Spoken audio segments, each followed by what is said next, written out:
ఎవ్వడూ కూడా అహంకారపడొద్దు సుమా. అహంకారం అనేక రకాలుగా వస్తుంది.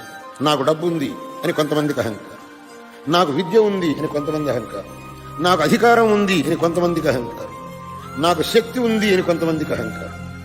శంకరులు అన్నారు, ఇవి ఏవి శాశ్వతం కాదురా నాయన.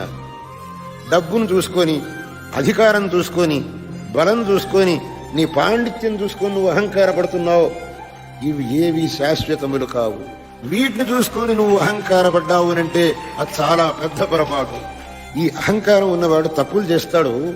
వాడు ఏమనుకుంటాడు అంటే, నన్ను ఎవడేం చేస్తాడు, నా ఇష్టం, నేను ఏమన్నా చేస్తాను, నా దగ్గర డబ్బు ఉంది, నా చేతిలో అహంకారం, నేను ఏమన్నా చేస్తాను, నన్ను అడిగేవాడు ఎవడు లేడు.